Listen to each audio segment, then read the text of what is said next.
All right, and we're back. I'll be honest with you. I don't know if I wasn't paying attention, but the screen, this whole thing looks a lot different. So I'm a little thrown off. But anyways, Judd'z Budz, episode 99. No good 99s in NHL history, so big nothing burger. But as always, joined by my good buddy, Mr. At State of Hoppy. Hoppy, how are you doing? I don't know. It seems like we're both in better spirits than we were last week. Yeah, pretty much.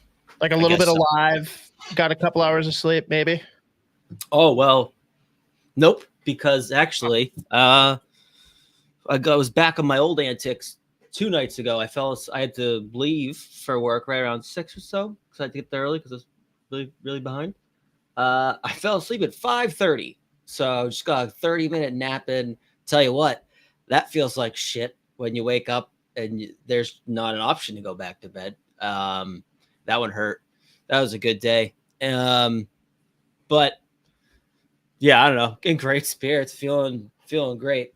Definitely don't feel like I'm tripping balls. That's for sure. I don't know if I'm for. Oh no, I thought you were frozen for a second. No, figured it was actually me. I did buy this beer on the way back here because it looks like the North Face sign. Oh, Not North Face, Patagonia. Patagonia. Cool. Let's see it. Oh. Hey, that works. See what they did with a double IPA, the 2I situation.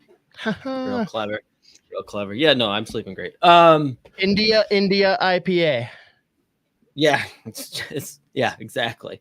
So this is going to be the NHL All-Star Weekend show. No prospect talk. We're just big All-Star Weekend guys. I'll be honest, I already forgot that happened this weekend, but Nikita Kucherov is now the third member of this podcast. He is more than welcome to come on once you just openly, aggressively don't give a shit in an all-star skills competition, get booed by Toronto Maple Leafs fans, and then just do it for like 3 more days. I no longer hate your guts. And it was absolutely incredible. So shout out to Nikita Kucherov. Yeah. I hope McDavid gave him the $1 million. He absolutely should have. And I mean, yeah, I don't know. How many times have we been booed by people from Toronto? Oh, yeah. I get the playoffs last year. I took oh, yeah.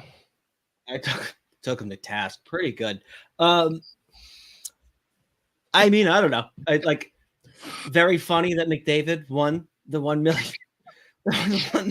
It's very funny that the guy that makes 12 sheets a year comes away with $1 million extra bucks, who designed basically the whole fucking weekend. He's like, make sure it's in Toronto, make sure it's nice and cold. You know, we don't want to. I chop up the ice pretty good when it's nice and cold. And then here's exactly what we should do. I mean, I am not good at these. These are the things I'm the worst at, but you know, I think the other guys might like it. Specifically, Cooch. He said he'd love it. So fucking good for Connor McDavid for, you know, securing his future a little bit. It's so fucking funny that they introduced the $1 million prize and fucking Connor McDavid comes away with the bag. And good for the Leafs fans. They won the weekend though. You know, they won something. Which David Pastrnak very affectionately is like, hey, good for them. Good for them.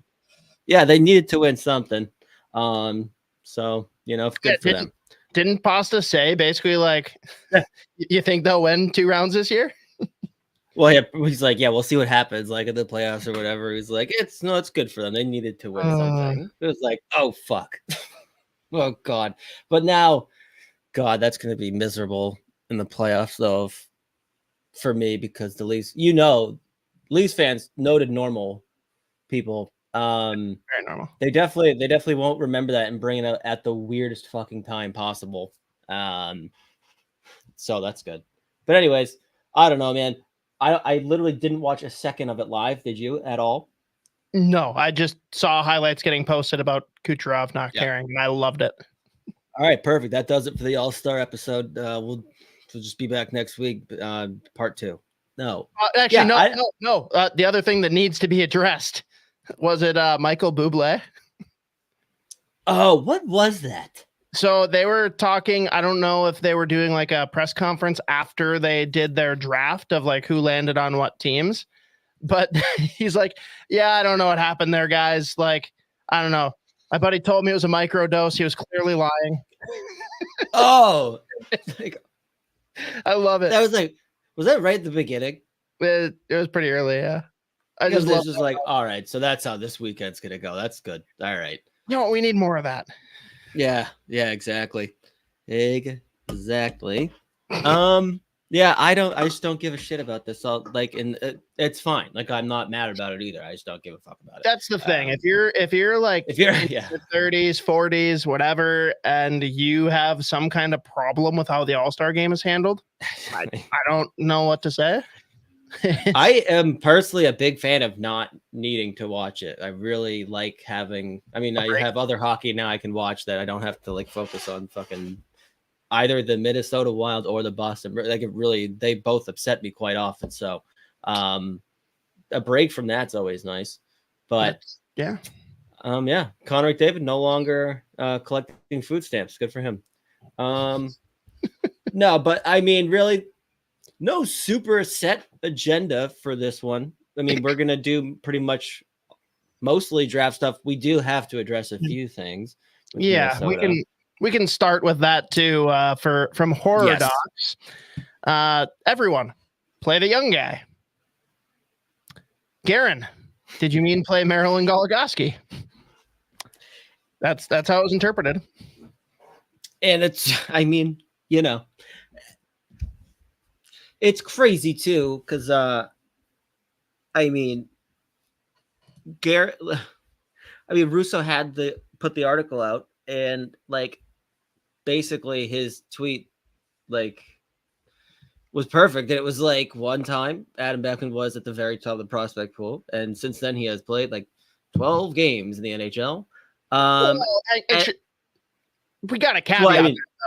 Well, it's caveat because he was basically the only fucking prospect. Right. He was at the top of the prospect pool before we had any prospects. Like, right. But then, so this is my whole thing is like, so they talked to Garrett about it. Garrett's like, this is his chance.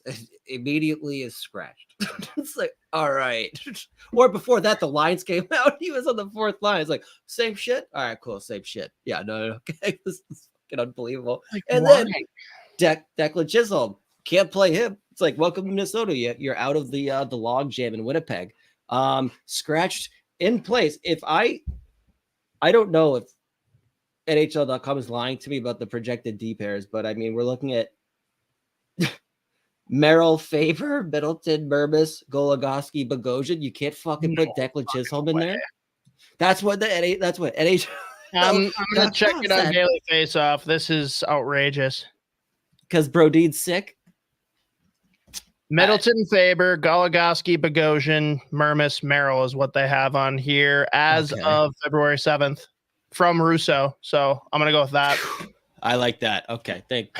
That's why I was like, I don't know if that NHL.com is fucking with me right now, but are you with me though, Z? I don't remember if we talked about this or if I talked about it with Isha, but I don't like that they're forcing Faber and Brodin back together when Brodin's healthy. Like, Middleton and Faber are working. Yeah. Like, do you not want to get balance in your blue line and like let Brodin carry someone else? Because Middleton with Faber is great. Middleton with anyone else that's not Spurgeon, not so great. And like healthy, I mean, obviously that's not even an option this year, but like healthy Spurgeon. Point, you know what I mean? That's my point, though. That's not an option. Right. Brodin, at the very least, even if he's not playing like typical Jonas Brodin, doesn't really matter who he's playing with. He's going to be your second or third best defenseman. So, like, I agree 100%. Like, Faber, Middleton has been legitimately like an awesome deal, bringing the best out of both of them. Where Faber, like, he has that backs up a Middleton, and he's an extremely good defenseman defensively in his own right, but also now he's got a little bit more freedom to continue this offensive kind of like not breakout because he did this last year in Minnesota, but like this unexpected like offensive production and effectiveness. But I don't know. Listen, Faber, Brodin gonna be great, but like I mean, spread the wealth a little bit. And again, like doesn't really matter who you put with Brodin. Like whoever is going to play with Brodin is going to be better for it, and Brodin's probably just going to do exactly what Jonas Brodin does. So, yeah, I agree 100%. And plus, I just love that pair. Like it's just a fucking awesome pair to watch. Like it's very fun. Vibes per 60 are high, and I just love. You go back to the whole interview that Middleton had with Russo, like the milk bag comments. Nerd comments, whatever. Like, I just love that they're together now. Middleton's the fucking best, dude. He is. No, if we have like a pecking order for like power ranking the guys that we want to get on here as guests, Middleton's probably the first three. Yeah. Oh, yeah. Can you think of a better interview than him on the team currently? No, not even remotely close. Like he's the second and third best and first best option. Yeah, no, 100%. But I don't know. This is just a fucking year from hell. I swear to God. Like it was like 2 weeks of fun, and then there was like, we're actually just gonna lose every game always now, and then everyone's gonna. Do you think this is 5D chess from Garen, though, where like he's forcing Goligoski and Merrill into the lineup? Because he's like, we're not going to contend this year. Let's just get the pick. Fair enough. I mean, at this point, because it's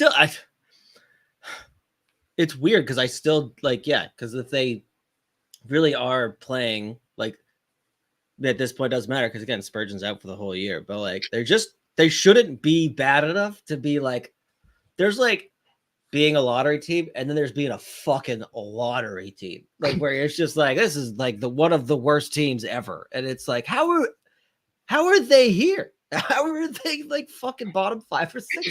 It's crazy. Injuries. I mean that's a pretty easy answer. I don't know. Yeah, it's just crazy. I don't know. Injuries plus the start of the year being the worst, like microcosm of everything going wrong. Like goaltending couldn't have been worse. It's been totally different since. I don't know. It's one of those weird years where, again, you're not contending anyways. Maybe you like count your blessings and find yourself in a top 10 draft pick in a pretty solid year, which, again, that's primarily what we're going to talk about here. Right. It's true. But, yeah, Adam Beckman, not going to, this is his chance to watch and learn, you know, like that. This is his chance to check out what the NHL's like. No, they want to see what it's like when he's shooting pucks in a Minnesota driveway instead of an Iowa driveway. That's a good point. The different gravel per 60, distribute. I don't know. Air is a little different.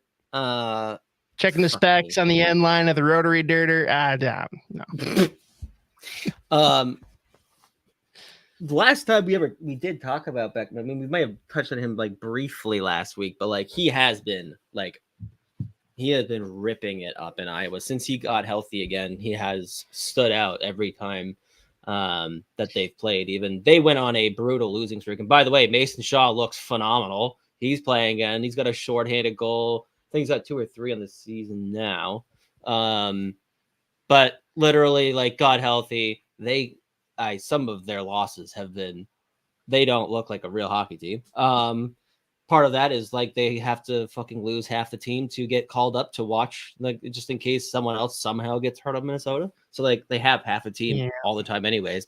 But like immediately, I think it was at some day this past week, but they had a horrific loss and he led a players only meeting. It's like, this guy's been back for like 3 weeks and he's like, what the fuck is going on down here?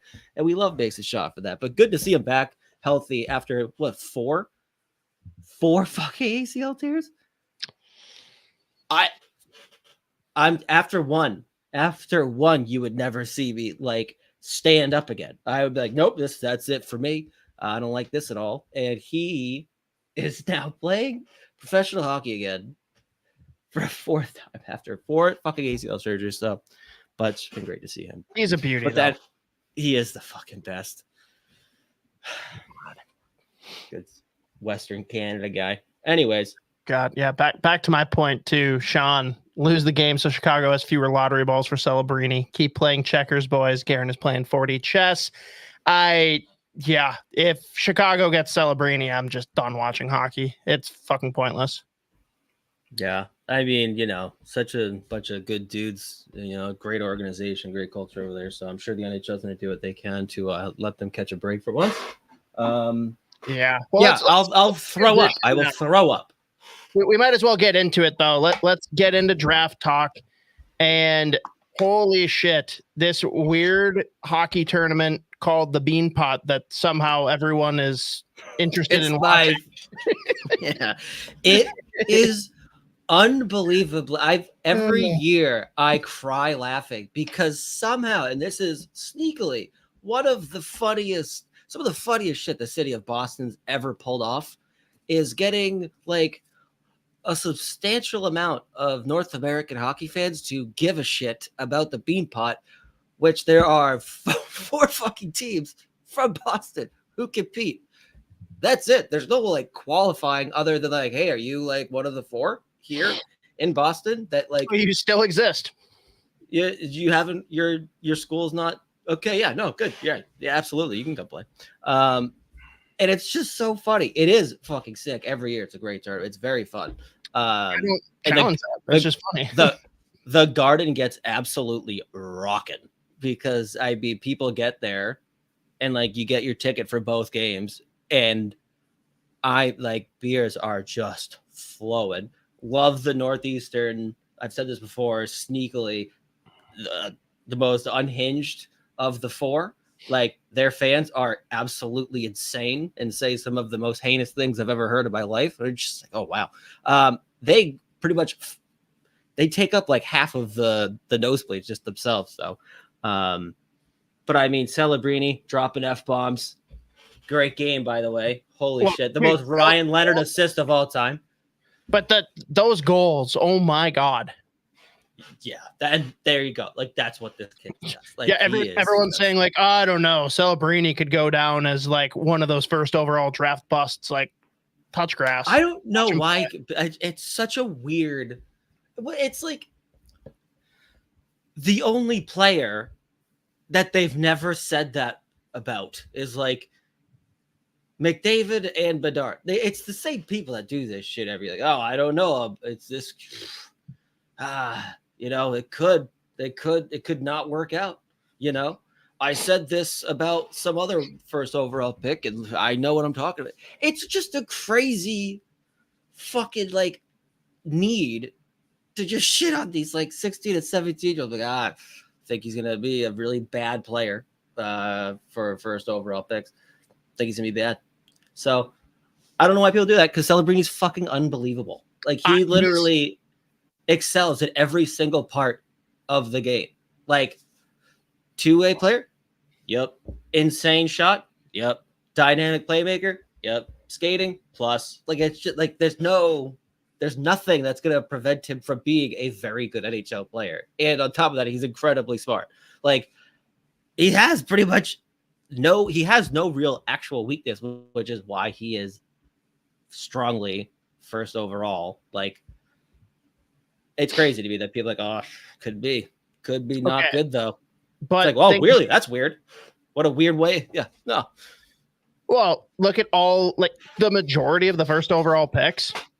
Find me a player that actually makes all name team consideration like Macklin Celebrini. Like they're pretty boring names. Austin Matthews, Conrad McMonster, like so good. Daddy just fires bullets.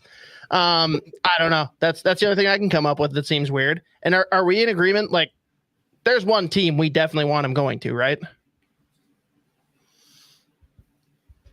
Arizona. Where do you want him to land? You mean Salt Lake? Oh yeah, sorry. I feel like it was a trick question now. No, San Jose. Yeah. I think that's just like they need it. It's too fun. Him and Kalen Addison. Harmless. I'm not really worried. I forget about the San Jose Sharks sometimes. Dude, Slippery Pete. Can't forget about him. Fair enough. They do have that fucking beauty, William Eklund. He's so good. That's Slippery Pete. I know. Yeah, of all the possibilities, San Jose, I'd be like, all right, yeah, that's fine. All right, we can work with that. Really don't want Anaheim. They've had enough of good things. They've had enough good things come their way. Yeah, Don't let's need that. not do that. Don't need Chicago. Certainly do not need Montreal. I really, for my own health, I don't. I don't know. We've got a guy in the chat that's been chiming regularly that Wild need to start winning so that the Habs get a better pick. How the hell are you? Where'd you come from? You son of a bitch. How did you find us? I don't know, dude. I mean, the worst case scenario is absolutely Chicago, but that's just terrible.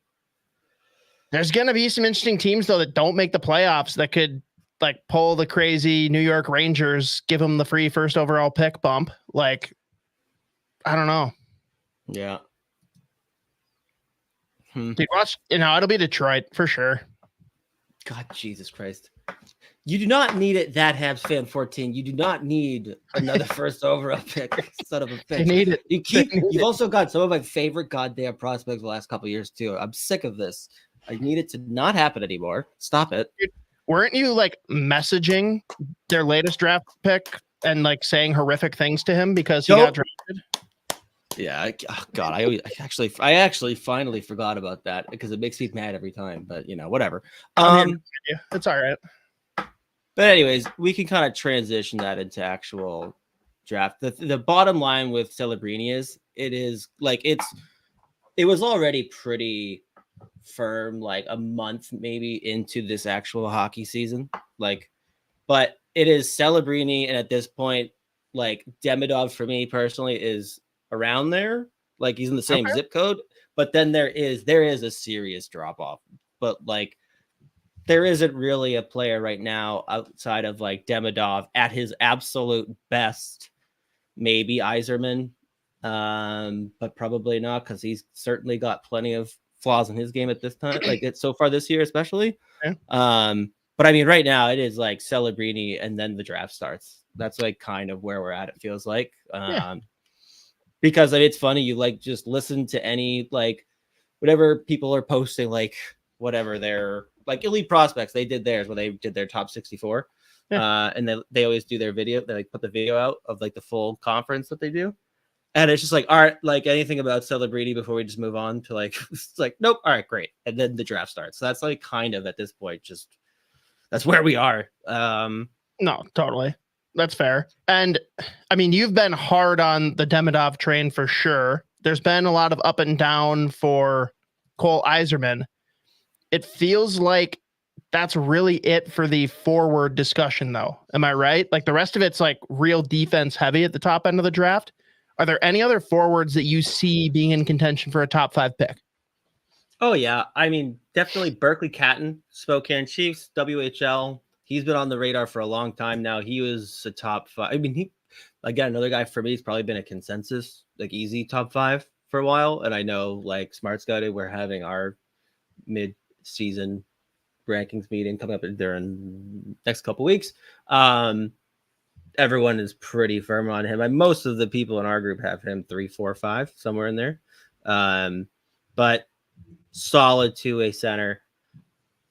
Unfortunately for him, he is 5'11", so that's automatically minus 10 points. But dynamic playmaker, great shot. Again, 2-way games there, plays hard. He's for me, he's one of my favorites in the draft too. And then you've got some of the other risers. Caden Lindstrom's the one that I'll have my eyes on for sure. That really burst onto the scene, hasn't slowed down. He's fucking massive. He's mean. And he is unbelievably skilled and is torching for like a draft eligible player, torching WHL scoring on an average Medicine Hat team. So that's another one to watch for sure. So definitely would have Berkeley Catton, and I definitely have Caden Lindstrom on the radar for sure. I love Lindstrom. He's fucking awesome. He's again, yeah, there you go. It would be very nice to see Caden Lindstrom in a Minnesota Wild uni for sure.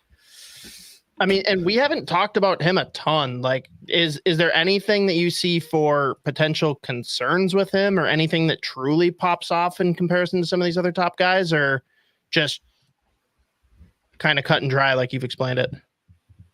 Yeah, I mean, the thing with him is like he's always been viewed favorably, just like in terms of this draft class. It's just this, like he's hit a new level this year where it's like, all right, where is the actual projection?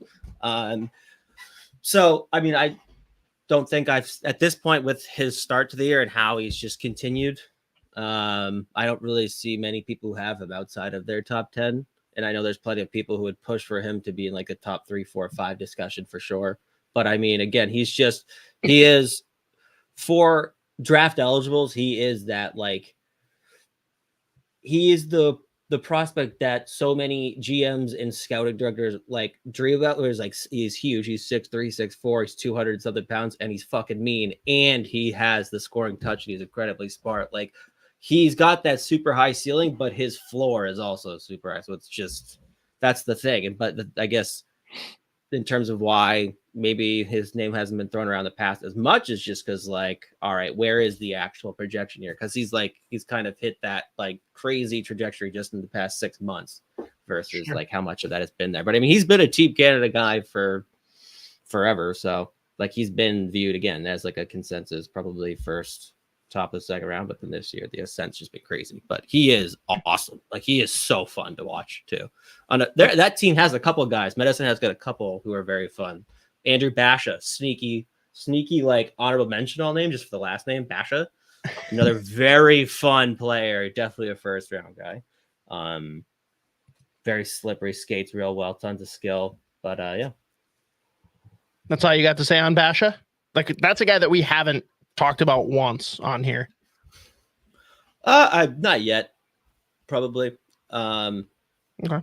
He's probably right to like mid to late 20s though. I mean, again, like I said, the thing with him is he just can dart through the fucking neutral zone. Like, he just doesn't lose the puck, but not the biggest dude in the world. But like, the change of speed too is crazy. He's just very fun, and especially when he's like, because he's not as big of a player but is unbelievably filthy, and it's very fun when him and Lindstrom are playing on the same line, because it's just like, all right, there's that big fucker who's killing people and going shelf, and then Basha, who is just carving everybody. Very fun combo. I'm actually really curious to see where he winds up, because like, there's no doubt he should be a first rounder, and as like a double underage with WHL, he was like close to a point per game already. Yeah, I mean, Bobby Margarita's got him at 24. So yeah, there you go. Unfortunately, 5'11", man. Midget, legal midget. Don't know if you can even play. All right, it seems like we got a good Habs fan in our midst. Been watching you guys for a while, and you guys are great. And those Hab fans who do that are not real fans. Agreed. Yep. Fair. All right, you're good. One of us. Got my eyes on now. You got to tell me though, I don't know. I'm a little bit of a glutton for punishment, and just because of the disappointment with Cole Yzerman leaving, I got this weird itch where like I kind of want him to be the guy that lands in Chicago, so I can just like full out hate him. Yeah, now you are a glutton for punishment. That could end really poorly. Oh God, him. Oh God, now you know what's crazy? That's actually a real possibility too. I'm gonna puke just thinking about it. It's an extreme possibility. That's why I bring it up. God, he and Bedard are gonna put up 50 a year. I want him or Celebrini. I'll go with him. I guess I will sign up for that life. Still, they're guaranteed to not get Celebrini. There's no winning, but you know, right. God damn, that sucks. Oh God. Oh yeah. Okay, I didn't need that, but you did it. I mean, no matter who they land at the top there, we're not going to be thrilled with it. I know. It's going to be fucking horrible. Whatever. Not fun. Which, of course... I can see them targeting a D, man. That's the other thing. They'll probably end up with, like, Lev Shunov at the very worst. Right. Well, and Krasinski there forever. Jesus Christ. Yeah. Well, and Wild fans' dismay, of course, now we see Oliver Moore popping off. Yep. It's all coming together, baby. Just like we hoped. We hoped.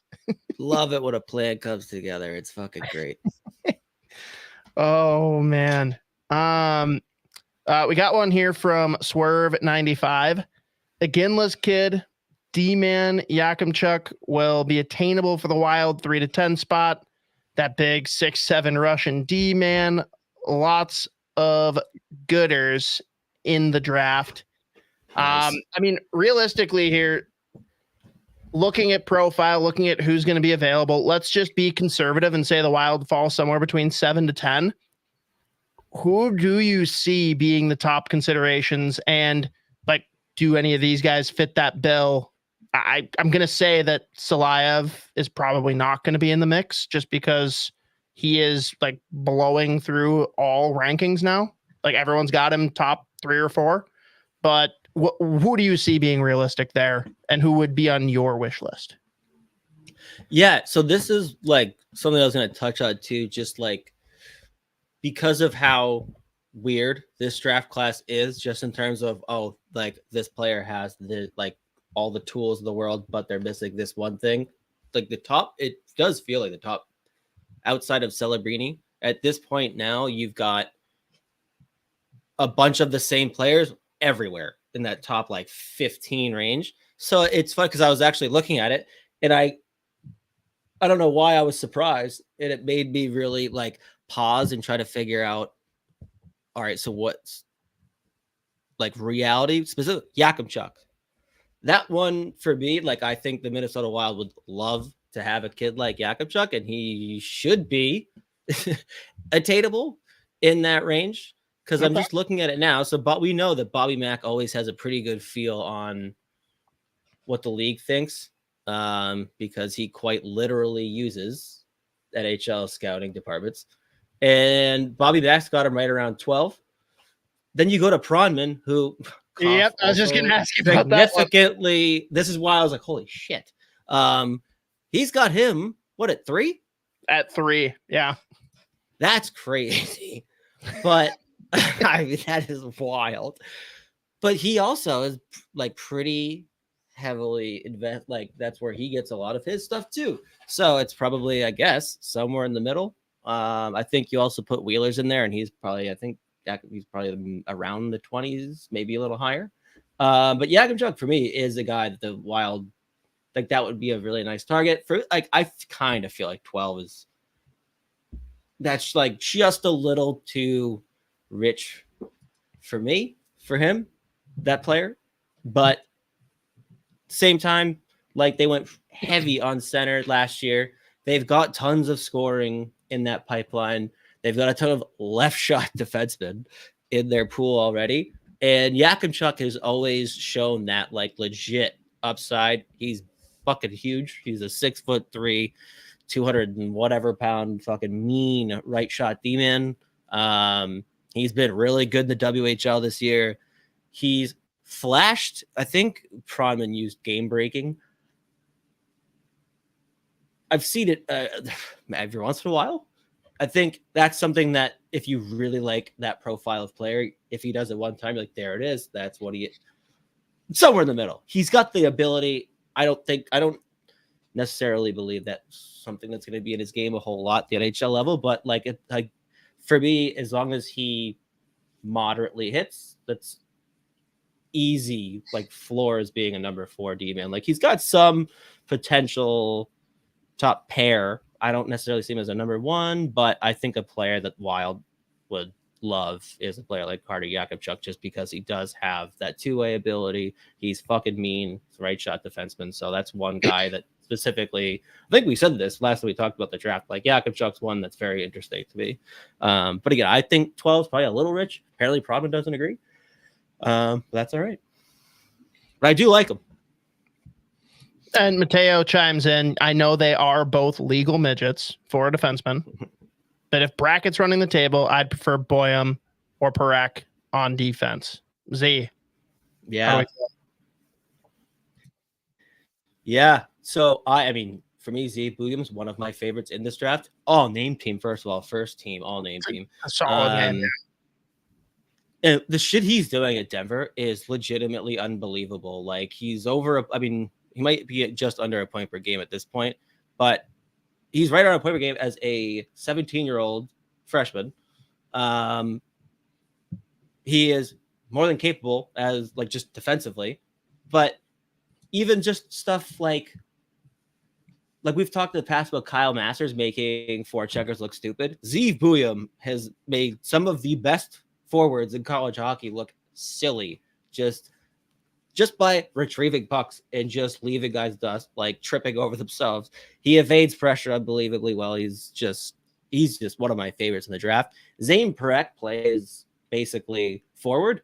As another right shot D-man, again, like as a rookie, the OHL scored like 22 goals for the blue line. He's on that very fun Saginaw team, and he's at this point, I think he's got like 2, 3, 4 points in his last probably 10 games since they loaded up. He was really good at the Hlinka. He's been really good pretty much everywhere this year. A lot of people have him top 10.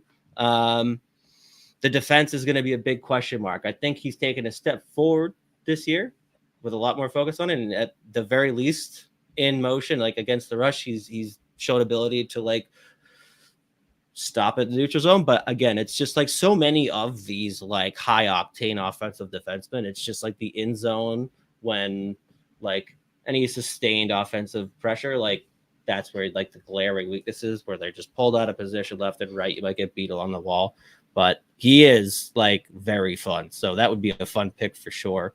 Plus we've already got Brock Faber as a defensive D-man who can also flash offense. So we don't need any defensively capable guys, you know?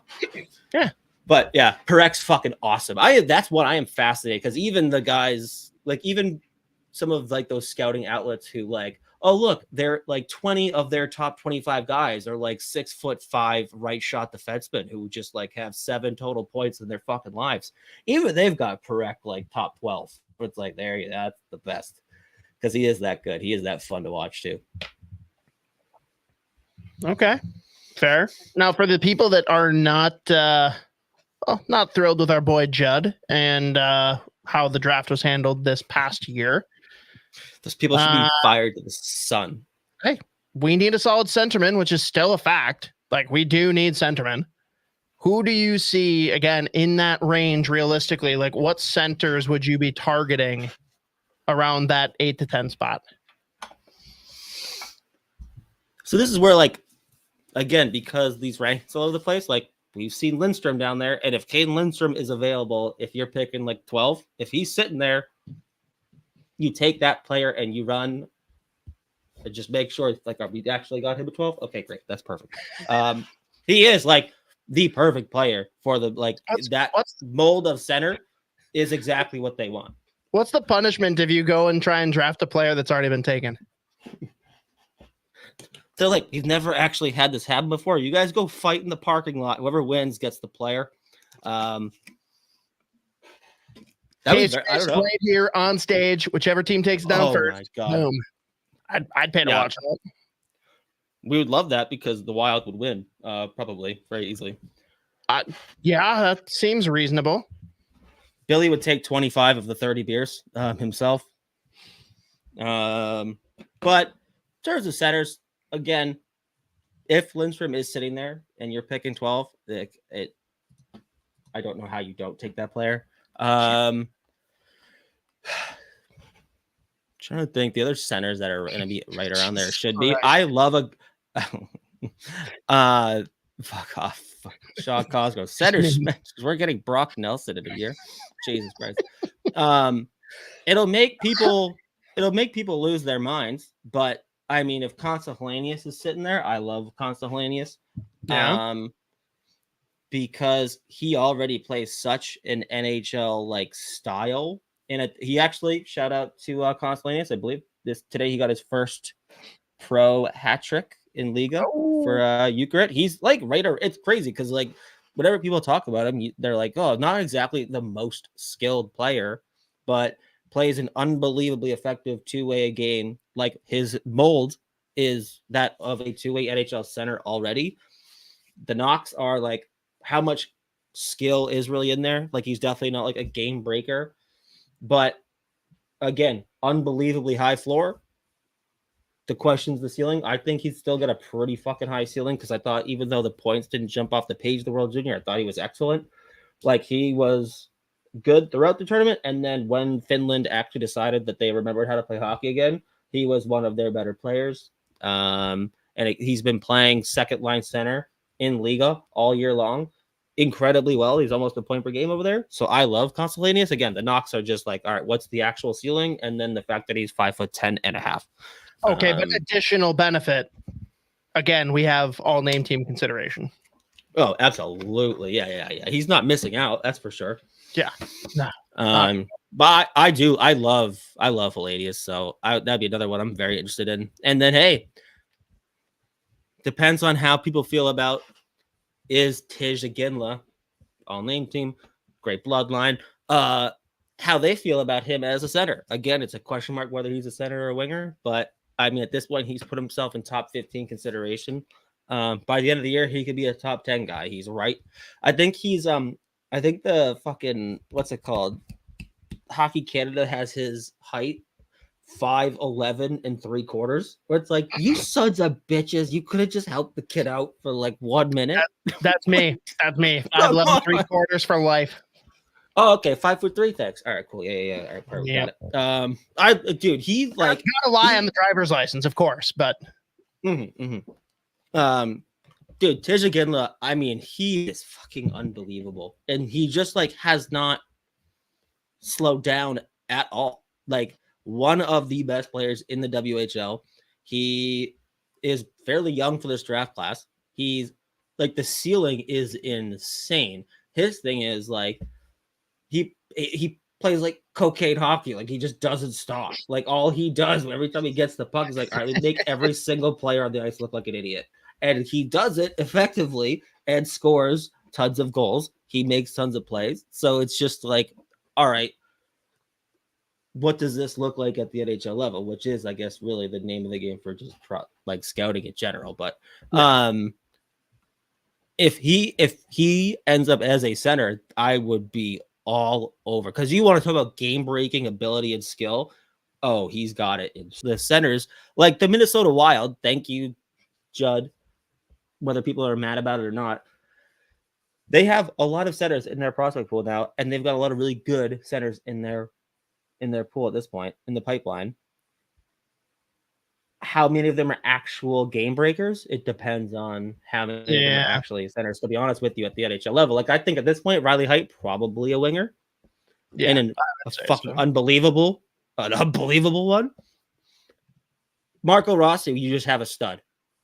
Is he going to be over a point per game, like game breaker at the NHL up? Like, when he is fully, I mean, at this point, he is fully established. He's been fucking awesome this year. Maybe not, but you want to have him on the ice pretty much in every situation. Maybe he's not the one like breaking games open, but he makes plays pretty much. His projection is that he is a player that just makes the right play all the time. Kumpalainen, 50-50 whether he's a center or wing. Stramo, he's like going to be probably your middle six, bottom six, effective two-way centerman. So if you can target a kid like either, let's be real. That's the thing. I'm not saying I'm picking that over Connor Bedard, right? Mm-hmm. I'm just saying that getting a Charlie Stramel is definitely a good thing. And I know, Alex Micheletti, you're listening to this. You're gonna continue to spout the propaganda of Gabe Perreault until you're blue in the face. That's fine. Like, again, let's see what he does once he goes pro. Like, we still don't know what he's gonna be. It's just, I can understand where the optics aren't awesome right now. And it does feel better, though. I completely forgot the Wild weren't the only team that passed on him there. Philly didn't take him. Apparently, Philly didn't take him either. They took Oliver Bonk, which, I mean, we can debate what pick was better there when Philly took Oliver Bonk. But yeah, that's all right. Yeah, great name. They also got Michkov at 7. So, I mean, who cares? It's a wash. They could have taken me where they took him ahead of Perreault. Like, I don't give great pick. Got Michkov. You took a fucking 28-year-old at they also Perreault. It doesn't matter. Yeah, they also lost Cutter Gauthier and Carter Hart. Yeah, hopefully fucking latter forever. Fuck him. No, never should play again, but that's not our choice. Yep. But you're right though. Like, that's the thing that's actually driven me the most crazy. Like, I knew it was gonna be just terrible in terms of just the commentary around the strain. Like, it's gonna be there forever, even when he's in the NHL. Like, it's just people are going. like they can't help themselves. The thing that's really annoying is like it doesn't even because he's going to be like he projects as a very reliable, a player that you like a very reliable two-way setter that does a lot of the things that people bitch about at this point now, where it's just like, oh, they don't play hard, they're not tough, they're not physical, blah blah. Guess what? Charlie Stramel like lives to hurt, like just decapitate people. He's just a fucking murderer sometimes. Which again, hey, shout out him this year. The points aren't there. He is not taking major penalties every other game and like putting guys through the glass from behind. He is hitting everything that moves, but he's not like taking stupid penalties. And he's been one of their best PK guys this year on one of the best teams in the country. Like he's still been effective when he's not producing points, which is another very valuable thing. Last weekend. Yeah, no, we don't have to talk about last weekend. That's fine. You don't have to. It's all right. He could take one off. It's fine. But that's the thing that drives me crazy about the Stramel thing. It's not just the Perreault is there. And like, yeah, Perreault looks fucking awesome right now. He's been one of the better players in college hockey this year, and he's putting up crazy amounts of points. It's also, again, very funny. This has nothing to do with any criticism. It's just so funny to me that line will be together forever. Okay. Crazy. Hang on, though. There's a good point, though. If you are any of those teams that have those, well, okay, you probably got to be San Jose to make it work. Do you just go out of your way to sell everything to bring that line in together and just ride that? Like you're going to sell tickets and get views off of that alone, and it's going to be a fun time. Oh, you go full Brian Berg, Vancouver Canucks for City. And because it's 2024, you make sure that you have a team of media people filming this entire season. Like, all right, how do we make this work? We need the behind the scenes footage of how the scouting department makes this work, the trades that they've got like cooking up. Like we need to have. It's got to be a masshole doing it too, though. Just full Boston accent. You think it better than me? All right, Chuck, what do you think? Well, fuck it. You just gotta fucking make it happen, kid. You know what I mean? Just tell you, just put your fucking nuts on the table, make it fucking happen, bud. Like that's a good point. Didn't think about that. Thanks, Chuck. All right. Back to you. There's a pack of Newports out there. You could go get a black coffee and a pack of Newports and just hang out. Thank you for contributing to the meeting. I do need them to figure that out. That would be so funny. Please, that'd be so fun. Like they're together. Leonard on Washington. I can't. I know. Like, and when Miroshnichenko's like full Miroshnichenko, he is fucking mean, and he does do the Ovechkin where he's like, yeah, he might score 50 and he will kill you. Like he is built like a refrigerator. Like he is just going to run you over and then score 50 times.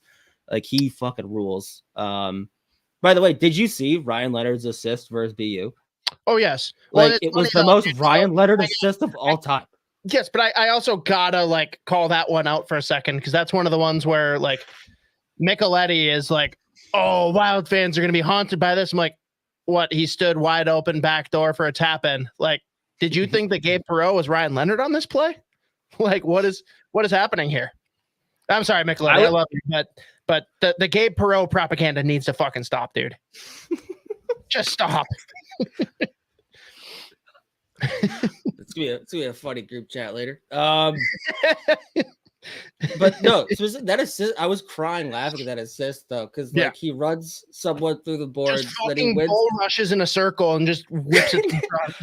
That was the funniest part. Was like wins the puck on the forecheck, goes backwards, and like, no, I think I'll also dice these two other dudes and then just serve up a perfect backdoor fucking backhand apple to Perreault. It's like that was the most Ryan Leonard play that we will ever see. Like that is just what he does, except usually he's scoring the goal too. I literally picture awesome. Like a bucking bull just like running in circles, and that's just him in the corner, and then just get the puck front, done. Everyone was just mesmerized, like, oh, he's killing it. Oh, wait a minute. Oh god, he does have the puck. Oh, and he's okay. He just diced everyone. How did he do both of those things? He's fucking awesome. He's so fun, dude. He is. After that game ended, like immediately after, like a bunch of BU guys were like chirping him, and I was like, oh, I wouldn't like if you think he gives it like he'll eat a 10 gamer, he will kill you right now. He will jump over this ref and murder you. One guy on BC that I'd like, let him sleep a little bit. Just pretend like he's not here. Ryan Leonard is like candidate number one. Just let him sleep, let him sleep. Shake his head. Great game, friend. This is a great 2024 draft show. Oh God. But we From can move. Poppy Iserman, look at that bitch eating crackers sitting in his chair. I hate him so much. I was dying at that one. That's a great one. Also, I mean, I can fully admit it. Like, it's going to age poorly, but still, I will sign up for Iserman to Chicago if it means that they're definitely not getting Celebrini. And this will probably just come back to haunt me here. Super stupid triple IPA. But yes, I'm just going to stand by it now. I just have to go all in on the bet. Like those people that say that Macklin Celebrini is going to be a huge bust. Iserman's not going to be good. Whatever. Yeah. So I'd actually like to open this up to you and anyone watching. Ooh. If you were to be able to make Judd pick someone at what position, like what position would you target if you were actually targeting position in the draft? Like, where do you look at? Because I have a sneaky one that's not. I don't think they should do it in the first round, but I'm gonna cheat because I already kind of thought this, but you saying it earlier in this show has confirmed it. Wild fans are gonna throw shit, be pissed. That's fine. Direct all your anger at me. Direct the hate here. I got some Maker's Mark. I can get through it. I want him to trade back. Yep. I want Judd to have 2 first-round picks. I don't care where in the first round. I think he's going to knock him out of the park. And if you end up somewhere between 8 and 10, unless like the guy that Judd is drooling over falls to him there, trade back. I mean, at this point, I think I've probably said this the last 3 drafts, so take it with a grain of salt. This is a draft we are mid-season, so, anything could happen from now until draft time, obviously. But, yeah. Because of the nature of this draft, where you've got some guys, depending on the scout, there are certain players who I would say I would have him around 20, 25. Like I have him at 7. Totally. They're all over the place. So my dream, based on what we've talked about, both for all name team consideration as well, but also just the skill, trade back and end up with Michael Brandsegg-Nygård and Aaron Kiviharju. Tell me that if you come out of the first round with those 2 players, you're going to find a way to fucking complain, because I'm not. Nope, and that's a very realistic outcome based on where things stand today. Mm-hmm. So yeah, I'm all in on that. Or was the answer you were looking for because you were like, I'm gonna go off the beaten path, like goalie? Yeah. But not in the first round. Wallstedt's trash because you put him in a super cushy position against Dallas, and he blew it. Like that was his game to lose, and he lost it. Fuck. Yeah, so it's over. I guess I'll have to just eat crow. I've been hyping him up but by the way, another all-star game, another all-star weekend for Jesper Wallstedt, who at this point every year he's been the AHL, has been an AHL all-star, one of the best goalies. Shout out. Let's keep him down there and break records, man. Yeah. Yeah. Hey, we got some hope here from Cole, boys. Just got to say, went on Tankathon and pressed shuffle once, and the Wild got Celebrini.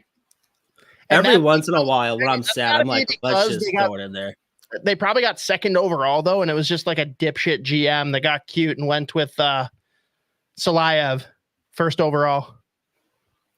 Oh, which GM would be most likely to do that? I was just thinking. I was just doing the same question. I can't talk. I love that guy. I can't talk shit about him. He's the best. I love him. I do. Which GM at this point? I feel like so many of those GM. Like, I mean, I would have had Chucky. I would have had him as a main culprit. If Chuck was still there, yeah. Oh, you know who's going to look great next to Rasmus Ristolainen? Anton Salayev. I really am so intrigued by obviously like where he ends up going, but just the commentary around this player at this point, because again, every time we've talked about him, I've said the same thing. Like, he's not doing anything differently that he's done forever.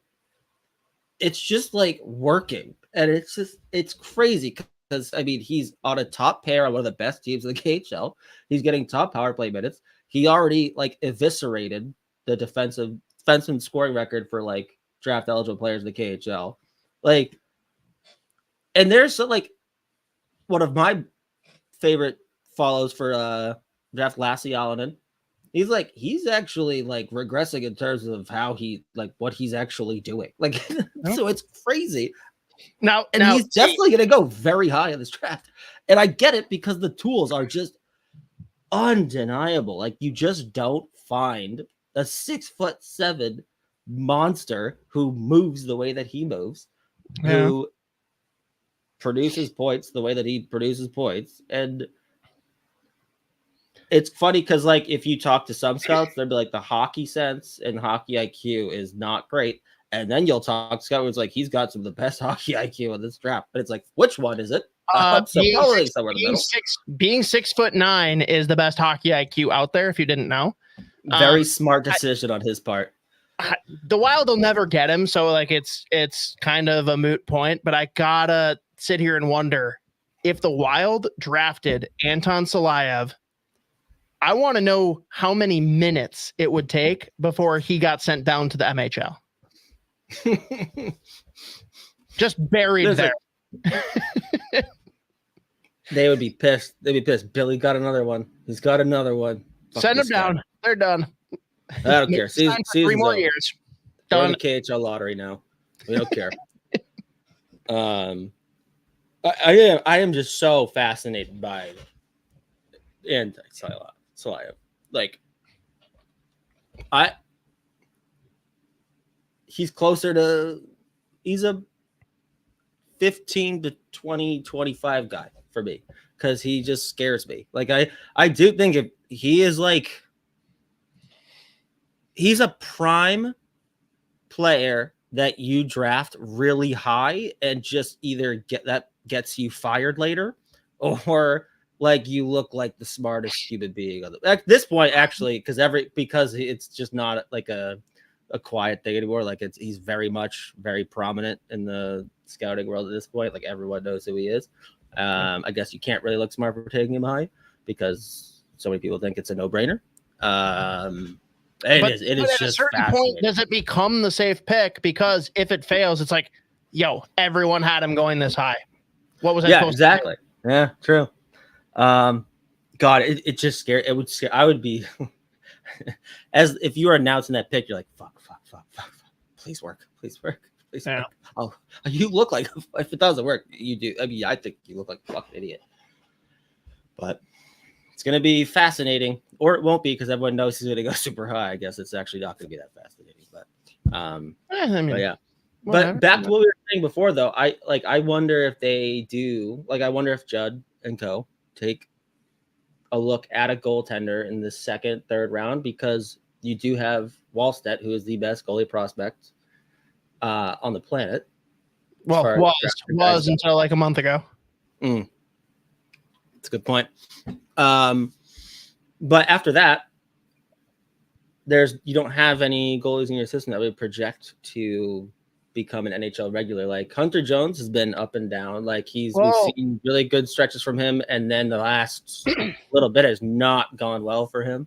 What about that kid Mark? That kid, Mark Andre, I think is his name. Yeah, he's a prospect. Dude, he can play for another 10 years if he wants. That's a good point. Never mind. Yeah, I scratch what I said. But I do. No, but seriously, I do wonder if they take a look at that this draft, because I wouldn't probably project many of the goaltenders as first round caliber guys, just given the nature of like this class in general. But there are plenty that project to be pretty solid and like a decent player to take, like a second, third rounder. Here's my question. Do you think Wallstedt is like legit, no shit NHLer next year playing at least like 30, 35 games. Yeah, I think he at this point, I would say so. Yeah. So eventually, you do have to start, thinking about it. So I do want. I just Gus is probably gone. So I do. So I think this might be a year, just with because there are a bunch that maybe they're not upper echelon guys, but like. Well, because tell you what, I get plenty of things wrong, but I was very, very, very right on Charlie Lindgren. And god damn, do I wish that he could end up on one of the teams I care about instead of fucking Washington, where he's being wasted with a 70-year-old Ovechkin. Yeah. Crazy. We got one here. We got to talk about your draft grandson, which I know we've brought up several times, but per Mateo, how about Adam Juracek as a late first, early second in the year back scenario? What? I don't know what that means. What's year back scenario? Oh, trade back. Yeah, sure. My bad for reading year as not being trade. Yeah, so I said I was going to be very fascinated, and then I was like, it's actually not going to be interesting to see where Salaev goes because we all know where he is.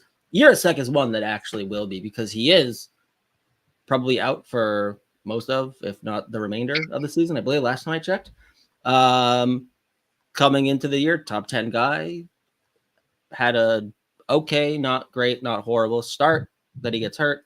I don't see him slipping past like 20. So, but given where the Wild most likely will end up, another very intriguing player to take there. Like, again, he's a big, mean right shot defenseman who's got tons of offensive ability. He skates really well. We'll see what the injury does to the skating, but I think he'll be fine. I just say that he doesn't land in Columbus. He doesn't deserve that. His brother, I mean, they know. All right, so we can't, like, his brother hates it here. We can't possibly fucking take me, or they will. God, they'll galaxy braid themselves. Well, if we get his brother, maybe David won't want to leave anymore. You know, we'll see. But Adam Juracek, if they're both in the press box together, they'll be happy. Yeah, exactly. Just hanging out. Yeah, Adam Juracek's another one in that mold of, like, in terms of prospects in the back end for Minnesota, he's kind of a different profile of player, still with some of the other traits that like Judd's been tracking, just in terms of like transition play, like mobility, and again, defensively, he's great, and he's fucking mean and he's big. So it is a different kind of profile player. So that's another one that I would love if he landed in Minnesota. It'd be a great, great pick because he shouldn't be falling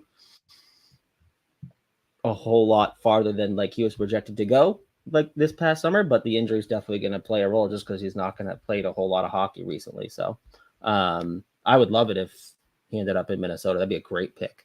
Be fun. A lot of fun. Even if they do the thing that we both know they're going to do, which is like, oh no, we're still pushing the playoffs. Have a great like 2 months and then miss by 2 or 3 points. Like, yeah, that's what everyone expects. So I do have 2 guys that I want to ask about because we haven't really talked about them on here. Actually, 3, mostly because I'm eyeing them up as all name team consideration and guys that, again, we haven't really talked about as far as I can recall. Let's start with Igor Chernyshov. Really like him. He was a guy, I think coming into the year, probably was thought of as like a top 10 player. I think he should be playing probably in the KHL at this point. Again, really, really good two-way ability. Like another guy, tons of foundational tools there, and he flashes certain games. He will flash like dynamic playmaking skill. And it just, again, reliable two-way game. I think it's been more of a consistency thing with him this year, and really like a lot of opportunity where it's just like he's pretty much been kept in the MHL, the Russian Junior League. But in terms of how smart he is, he's kind of like a lesser version of Konsta Helenius for me. probably with more skill though, because he does flash that game breaking ability at times. It's just not as consistent. So I do love Chernyshov, and that was another. So before we were talking about like very funny scenarios, but like awesome for Minnesota to end up in. It's just like ending up with all the Russians, where hey, if they tank. Is there a league below the MHL? Like where can they send? Where can they send Chernyshov? They're like, fuck this guy. Like, god damn it, not again. I love Chernyshov though, and he's another one. His projection's kind of all over the place. I think everyone is in agreement that he's definitely firmly a first round player. I would put him closer to the 10 to 15 range for me personally. A lot of others will have him closer to 20. A lot of other guys will have him closer to like 25. But like, I don't think anyone's going to have him outside of that first round. Again, the knock is I think he's like 5'10", 5'11". So yeah, basically 5'5". But for me, it's just more of a consistency thing, because I know that he has the ability to take over games. It's just sometimes he just doesn't do it. But another player that even when he's not flashing that playmaker or like the dynamic game breaking ability, like he is a very, very effective, reliable two-way center. So that's the other thing. Is he a center? Is he winning? I think he can play center. Can play center. Is he going to the NHL? Who knows? But that's another guy I love Chernyshov. So another guy, I'd be very interested in him, especially if like a trade back scenario too. Another candidate there for sure. All right. Next guy that, again, projected in the first, all name consideration. Haven't really talked about him. Beckett Senecki. Yeah. What a great all name team name. Like, I love that. Yeah. Another really, really interesting player.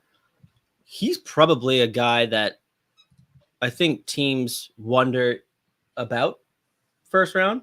I think he's a first rounder. So explain wonder about. I've seen him projected like 28, then like 35. Like he's in that, like, isn't he like in terms of the again, it's just like every fucking player in this draft. He's 6'2", he skates well, he's smart, and he's fucking mean, and he's got some crazy offensive ability too. Him and Kumpalainen are very fun to watch play together, by the way. He's probably a winger in the NHL. And I think there are games where he kind of gets away from like the playmaking, the offense, and the actual hockey part. Sometimes it's carried away with it, just like burying people. So I think he should be looked at very fondly by NHL teams. It's again another consistency question. And then like, all right, what is he at the NHL level? But he's another really intriguing one for sure. I would probably say he should be a first round caliber player. I think he will be at the end of the day, but very, very interesting player. I like, because he's got some games where he does just decide to take over, and he's got that in his bag, and he's a big kid. Again, like anytime you've got a 6'2" fucking mean player who's just like showing the ability to take over games, immediately you're like, oh, okay, let's see him do that more often. Then he'll have a game where he might just disappear for a little bit. But if you can rein him in, like you've got a top 6 fucking mean offensive winger probably. So I like Senecki a lot. Great name, like you said. And for any Wild fans out there, you should watch Oshawa, because a lot of times he's playing with Kumpalainen, and it's very fun to watch. So another very, very intriguing player. That's another one that I actually want to go back and watch closer, just because it feels like there are a lot of people who have just been sleeping on him a little bit, because like this draft is just so weird. Like there's certain players who have come out of nowhere and have like just skyrocketed into like top 15 projection. And I remember at the start of the year, I think like Beckett Senecki was probably closer to like 10. And then just given with like Oshawa's been up and down as a team in general. Sounds like Charlie Stramo. Oh, Jesus Christ. No, very different. Very different. Okay. Maybe not, but maybe. Either way, I love Senecki. So another very intriguing one. I would not complain if he ended up in Minnesota. That's for sure. Okay. The last one, again, of this group, we can certainly talk about anyone else that comes up or anyone that you have top of mind, but last one that has to be in the conversation for all name team, tell me if I'm pronouncing this wrong. I'm going to try and get cute here. Sasha Boiver. This is one of the more Right. intriguing. Yeah, that's good. That was right. I guess we could again say this about every single fucking player in this draft. He's been. I've seen him top 10. I've seen him in the second round, like all over the place. I would say in at least with our smart scouting group, he's pretty high.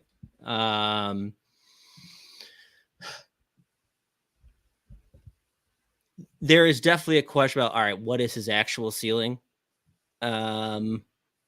He plays both center, he plays wing. Like, I'm gonna pull up his actual. I want to see like just how many different spots he's found himself. Yeah, okay. I guess at this point, looks like he's a consensus anywhere from 15 to 30. So there you go. But he's very good two-way game. He flashes crazy offensive potential. Then he disappears for a few games. He's going to North Dakota. He's currently on like a real nice hot streak for Muskegon. Muskegon's done really well. Also, just it's a very weird place for like pretty top end like draft prospects to end up. I always think it's very funny, like how many like fucking Svechnikov, like he was fucking playing for Muskegon. They tried to get Marash Tashenko. So Muskegon just has this weird fucking like ability to just attract some of these players. But I like Boiver a lot. I think he at the NHL level, I think he's a player that hits for sure. He can play fast. He's got really good hands. He fucking hits everything that moves. So another player is waiting for him to like consistently put it all together, which is you could just run that 10-second description for 90% of the fucking players, I guess, the first round this year.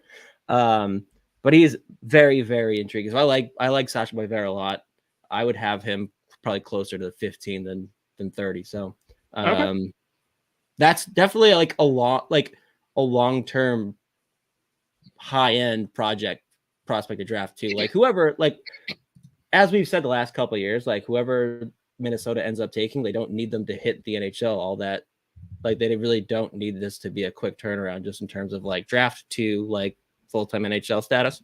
So he's one that we could let him, he's going to play this year in the USHL. He's going to go to North Dakota. You don't need to pull him out after 1 year. They're not like trying to like get him into the system or get him into like AHL or NHL games all that quickly. So I think when he does put it all together, he's going to be an awesome NHL player. I like him a lot. He's very fun. You're just waiting for him to really like consistently put everything together in his game because like there's so much in there. So I have a feeling just given his profile, he will go pretty high. Because again, that's just like another name that's been around forever. It's like, yeah, he should be a pretty highly drafted player, like drafted high. So yeah, I like Boiver a lot. That'd be a real nice piece to pull in because he does flash that ability, and he is like we know like that's a player that Bill Guerin loves too, where it's like, oh, he fucking hits everything that moves, and he also like can put up lots of points. Yeah, it's like me. I could do that. Oh man. All right, we're gonna go through a thought exercise here that I've been working on for a second. So first, Cosgrove chimed in earlier. Outside of the top three, I don't think teams are trading a mid and a late first for like the 8th pick. I could be wrong though.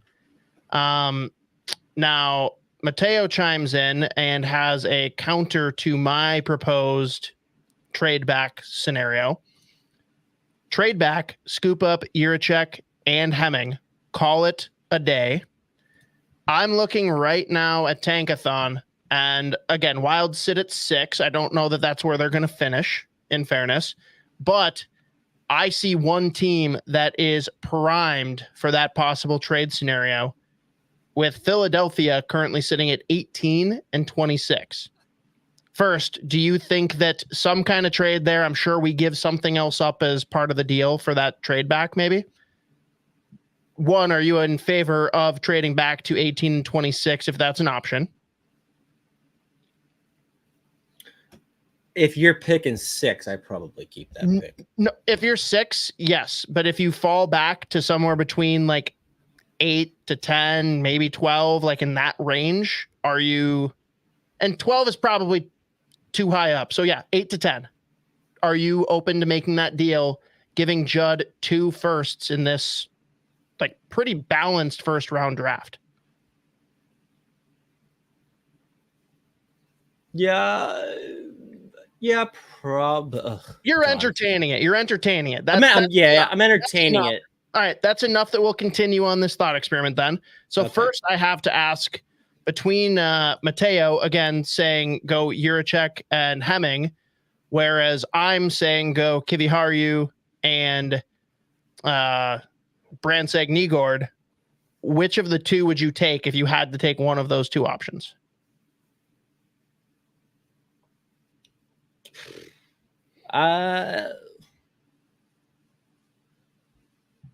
That's tough because I have my doubts about Hemming. So that doesn't sound tough at all. But I love Jiricek.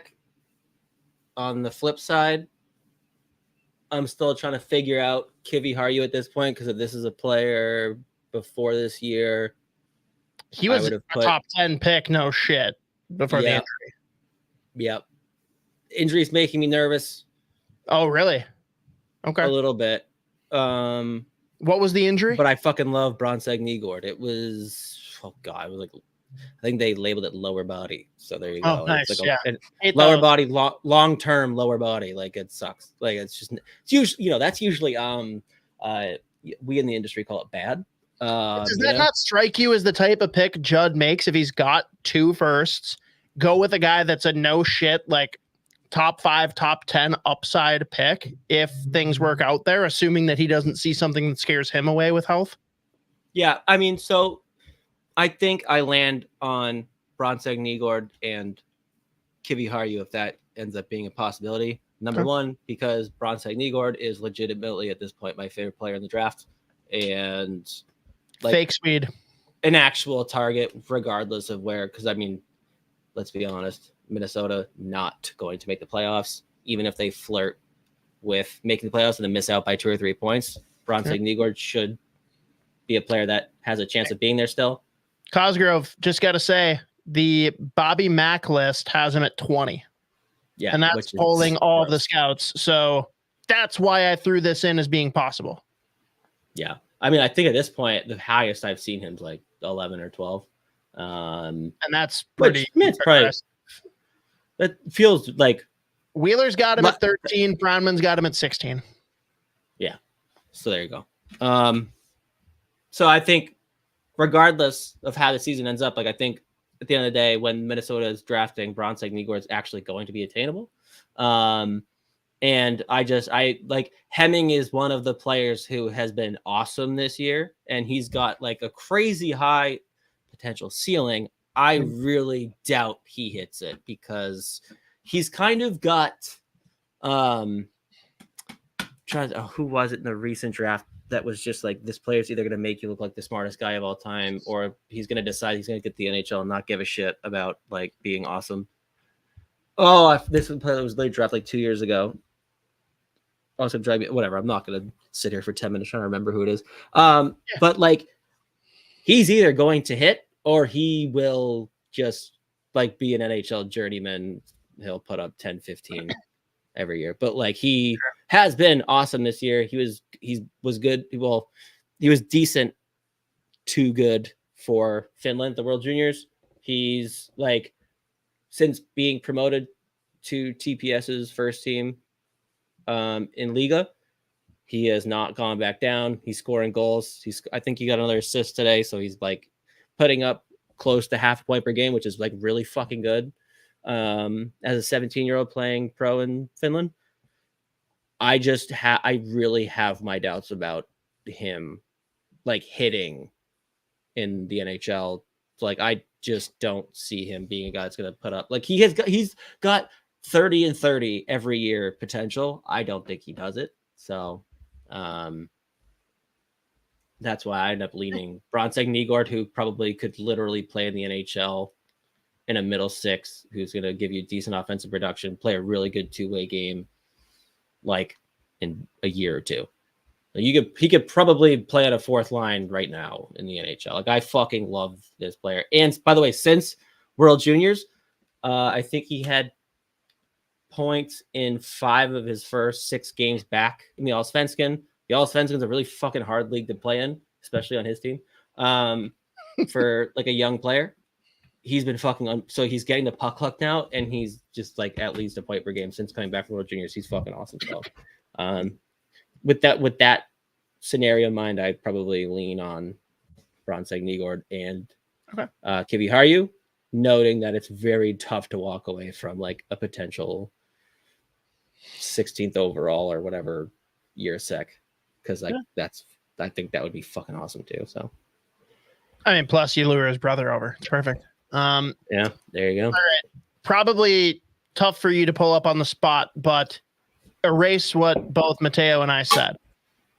You get 18 and 26. Who are like the 2 guys that you're salivating over that you're like, I could realistically get them at 18 and 26 and totally make this worth trading back? Well, again, Bronzek Nygaard is probably going to be sitting there. I still think he will be. Give me someone new. Give me someone new. God damn it, I can't include him. Well, we all know that you're taking him. Who else? Yeah, okay, Give us fine. new names. Fair. Give us new names for discussion. Fair enough. I can't believe he doesn't like Bronzek Nygaard. What a bitch. Yeah, what an idiot.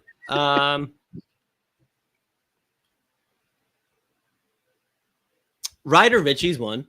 He's another kid. He's got decent size, great fucking wheels, high ceiling. He's a young player for this draft, and like at the Holinka this summer, he was fucking unbelievable for Canada.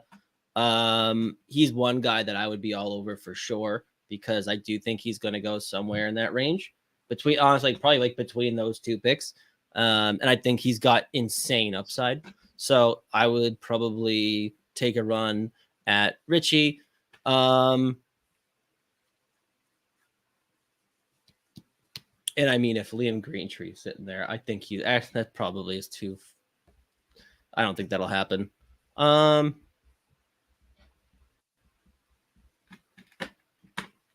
that you talked about way earlier in the year. Oh, have your thoughts changed pretty dramatically on Tanner Howe? Like, is that a guy that you're giving any? Because he's still just like playing great in the WHL. He's one of the oldest players, and I think he just missed out on last year's draft by a couple days. So, believe it or not, that's actually worth taking into consideration. I think there might be some other guys with potentially higher ceilings still sitting there. But I do like him a lot. He's I guess he. Why do you like him a lot?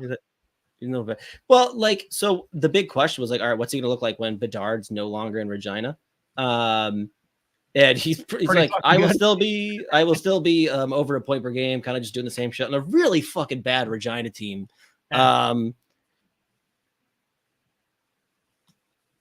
Again, extremely productive. I don't know if he's necessarily done anything that's like jumping off the page this year, but like, again, just what he's doing is just downright impressive. I still just think you could probably end up with a player with a higher ceiling, just because like he feels like it's not like top end skill. It's kind of just like he just has the ability, I guess, to produce, which is why he at least should end up going in the first round. So I do like his off puck game. Like, he is fucking aggressive. He's definitely not like just a guy that plays in the offensive zone. So he's intriguing. I do have questions about that ceiling. So I guess that's why maybe I would not, but I don't know. That's one that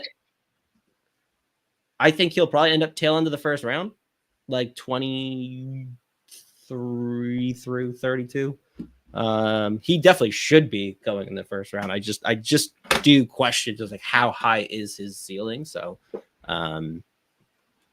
It'll be God. It's in. I could see if they do pick up like a second first round pick, and it's at the end of the first round, they don't take him, and then like the team right after them does. I'm like, God damn it! That could be really good. That could end up making that GM look really fucking smart.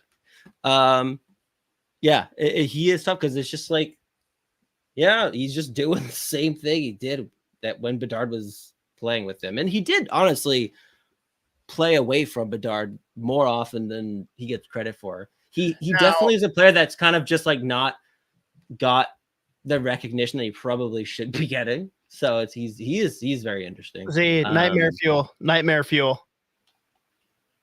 Chicago picks. Let's just say they don't get Celebrini. Okay, they finish somewhere in the top 5 and they take Cole Eiserman like I've ordained it. Then they pick right around 21, getting Tampa Bay's pick, and they take Tanner Howe. I'm like, I just like, oh no. I think if that scenario happens, he ends up being like an NHL All-Star, like, for no doubt. Like, he's playing with Bedard forever. Like there's no way around it. Oh, God damn it! It sucks, man. God, you know what's gonna happen is no matter where these kids end up getting taken, I'm gonna be angry after this fucking first round. I know I am. No matter what, something is going to happen. My God, motherfucker! Jesus Christ! Like including scenarios I hadn't even thought of in my head. I'm coming up with them for you. Don't worry. Yeah, I know you're probably gonna write them down. Now I will ask though, the one that falls directly at 26 on Bobby Mack's rankings. Another all-name team consideration, Jet Luchenko. I honestly haven't watched enough. Okay, move on. Surprised. I was surprised to see him in the first round, to be honest. Oh, okay. Well, let's pivot to that.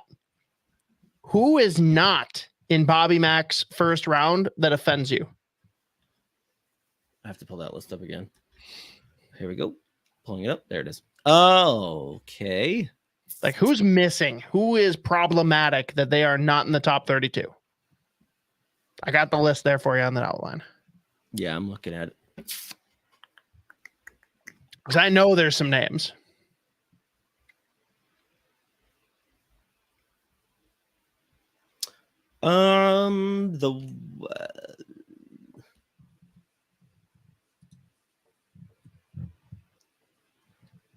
I think it's more of probably more of me sitting here saying, okay, you have this guy in the first round, but not my boy from Sweden, Alphonse Fry. I actually am now pivoting to, I think Alphonse Fry is a tail end of the first round defenseman. Because again, we've said this before about this draft. It's pretty likely that we won't see any Swedes taken. I would have probably had him over some of these, honestly, Luchenko. Charlie Elick, who he's got at 28. That's going to be a very interesting one for sure. And I would probably take Alphonse Fry over Lucas Pettersson at 31. Lucas Pettersson, another Swede. Wait, really? He's great. He's a Swede? Yeah. Believe it or not, Pettersson. Believe it or not, it's a Swedish guy. I think that one for me, like that's one that stands out just with some of the names he has at the tail end of the draft. So like probably starting at Parasak, I'd probably take Fry over any of them. I just love Fry's ability. He's another, like he is, and he's getting some SHL experience now too. But he just projects as, even if he ends up being a player that maybe like doesn't jump off the page in terms of any one specific skill, any like flashy plays, he is a very good two-way defenseman. He's an unbelievably effective skater. He is a breakout machine. So I've kind of pivoted to like putting him at the tail end of the first round. I think he's going to end up being, if he does go round 2, I think he's going to end up being quite the steal. So Alphonse Fry, great name. That's one that sticks out more so just because of the names that are ahead. Sure. And Mateo's asked like 7 times now, so we got to ask. Well, then, what about Michael Haig, I guess? BC guy. He's awesome. I think he's in most first round. Now I think about it, I didn't even think about the fact that he wasn't in Bobby Mack's first round. So that's definitely a snub. He's not. I'm not blind, right? He's not on this list. No, he's not. He's not. Yeah, that's crazy. I think he should be. He should be right around like the 20. I'll check the other two lists and see if he makes it on there. I guarantee you he's on. He's 19. He's 19 for Pronman. So there. And he is not. No, he's 22 for Wheeler. 22 for Wheeler. Yep. Yeah, that's actually kind of crazy. I think before he committed, he's got Kivi Haru at 16 still. Fun. Yeah, he is there. Like, I mean, Kivi Haru, he was that dude until last year was an up and down year for him, but whatever. This isn't about him. Yeah, Haig is he's got a decent size center. He's two-way ability. He dual threat offensively. I think he probably would have been a kid that would have been in the top 10 discussion before he had shoulder surgery. I can't remember if it was last year. Yeah, it was last year. But he the big thing with him is he's 6'1", 6'2". He's right around 200 pounds. Plays that two-way game with high-end offensive skill or high-end offensive ability. And he is just he's a no shit. He is a center in the NHL wherever he goes. So I think he should be a guy that should be taken closer. The right around 20 feels actually very realistic. So that's that's kind of another one that would be looking nice in the Minnesota Wild jersey. I got a couple here that I know you're missing. I definitely am. So there's two that I got to bring up just because of the region you cover. First one was Salim Wallenius. Of course it is. Yeah. Is he a first round? No, I don't think. I think the thing with him is he's definitely going to be an awesome NHL defenseman. There's not really one area of the game that makes him stick out more so than others. He's probably another he's just gonna be a really effective mobile defenseman in the NHL that you just never hear about, but he plays 15 years. Because he's great. It's just in terms of a first rounder, I don't know if he has anything that necessarily. I think he's probably a mid to early second round guy. Because I mean he is under 6 feet tall. Right. So we hate him. He's still in Pronman's top 32. That's why I had that. Yeah. And that's what's so interesting about him. He's really interesting. Again, shocking. What am I gonna say? It's a lot of tools. He's still his ability in terms of the skating and another guy that's breakouts, puck moving.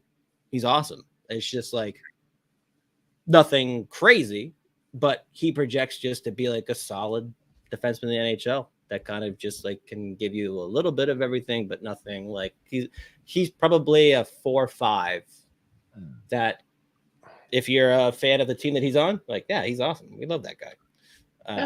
That's fair. So, all right. The other one, do you know who it is? Is this Sweden still? You said this. Then I have one more beyond Sweden, but yes.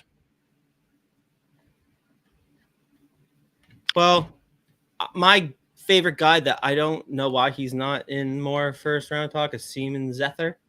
That's not who it is, but go on. I love this kid, dude. He's been a point per game player in the J20 on Rogala for 2 years. He's a 6'3" right shot centerman. Defense is definitely a work in progress, but not glaring. I think he has 6 shorthanded goals this year. He's playing in the SHL now. He's graduated from the J20 into the SHL very quietly. I think he's got a couple goals, couple of assists, which if you look at a lot of the top end Swedish kids that get drafted the first round, they'll have Fabian Lysell for the Bruins. They took him. It's whatever they did. 20 21, 22, 23. 20. Yeah, whatever.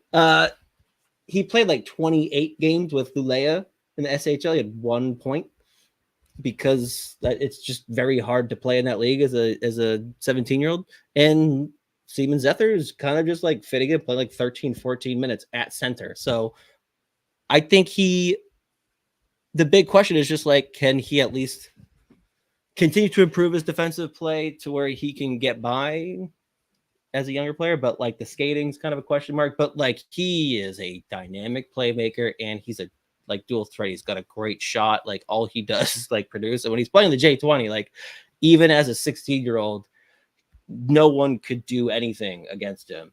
And again, like if you can get a 6'2", 6'3" right shot center with high end offensive ability that at this point now has been able to play pro hockey in one of the better leagues in the world, I would like to see him get some praise as a potential first round guy at the very least. Yeah. Very top of the second round. I love this kid. If you end up with that guy at top end of the second round, I am thrilled because I think he's got a very high ceiling. Because I really like this player.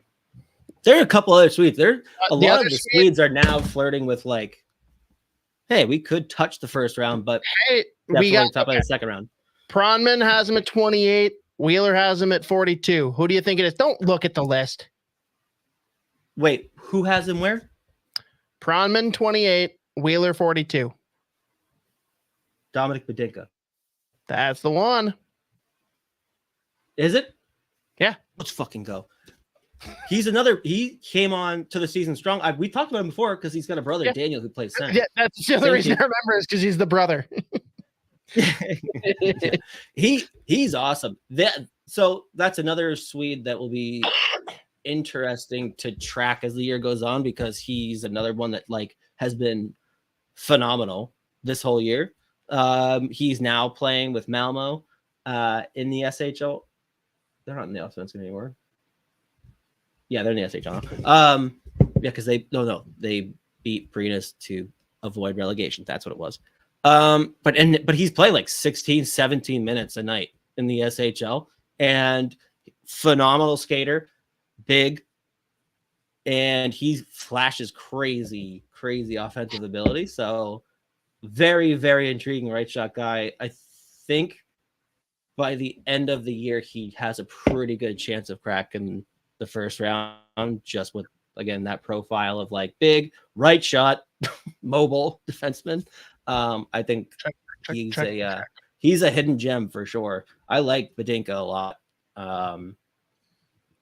So I do think he kind of is one of those kids from Sweden who winds up like right around 30.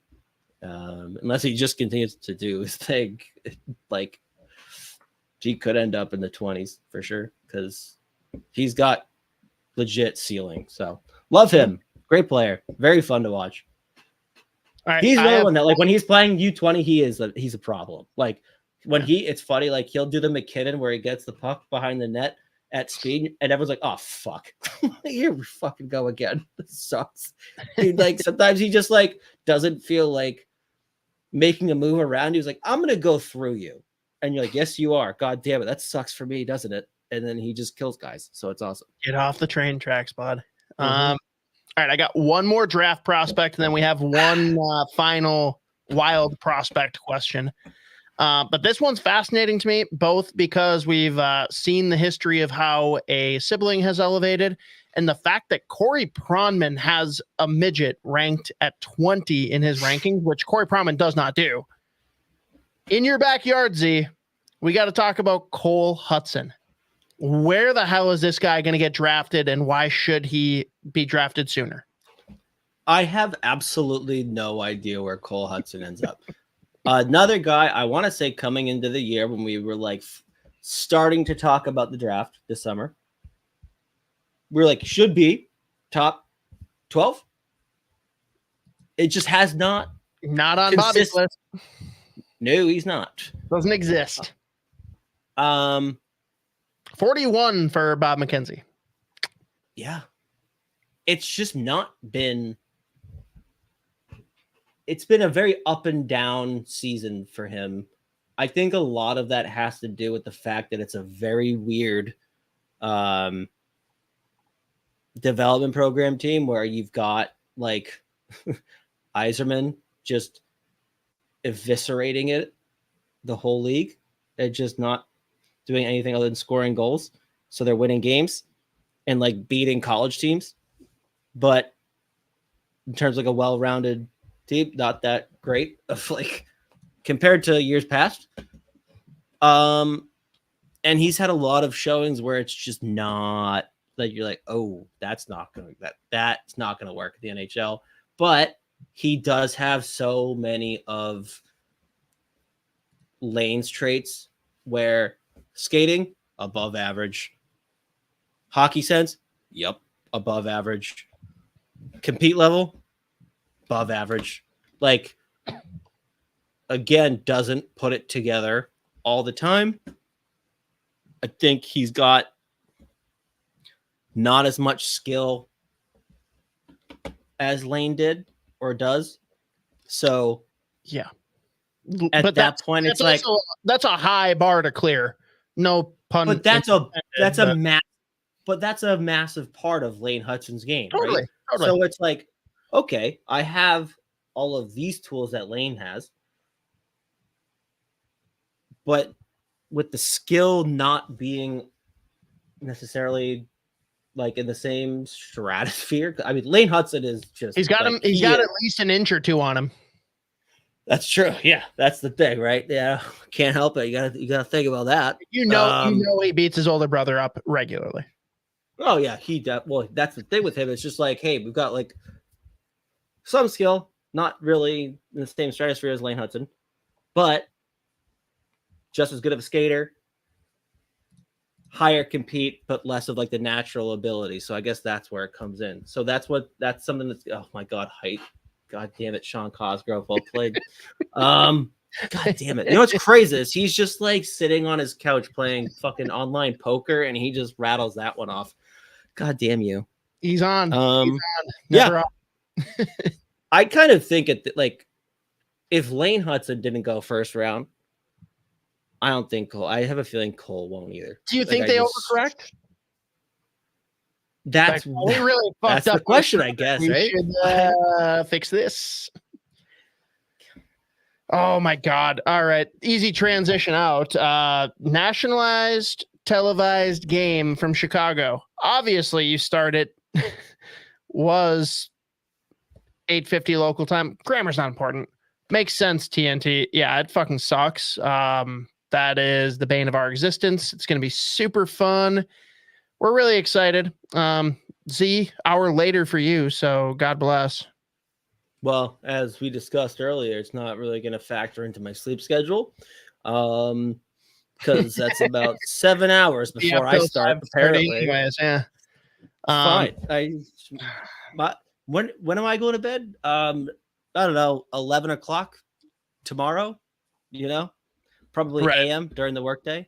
But totally. Yeah, I was dying laughing because Russo tweeted out, anyone mad about the fucking 8:50 start time tomorrow?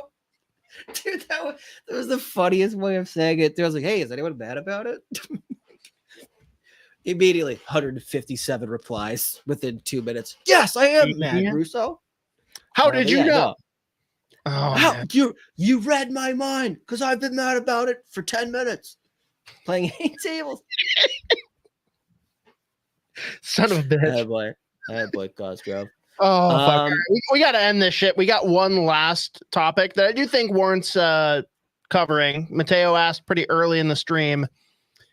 I've seen a lot of discourse about Lambos. Fans seem to have given up on him a bit. Where is the objective concern-o-meter? Needs hyphens. I would love well, no, I wouldn't love to sit down with the people who have been expressing doubts about him. Awful. Yeah, that actually sounds terrible.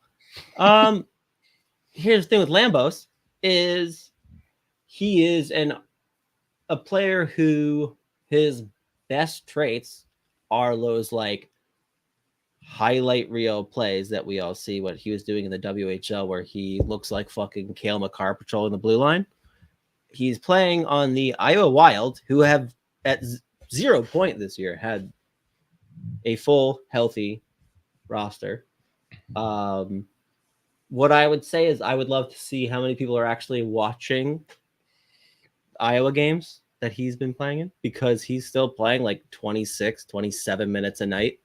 And usually his partner has been someone like Simon Johansson, who probably doesn't think about defense at all.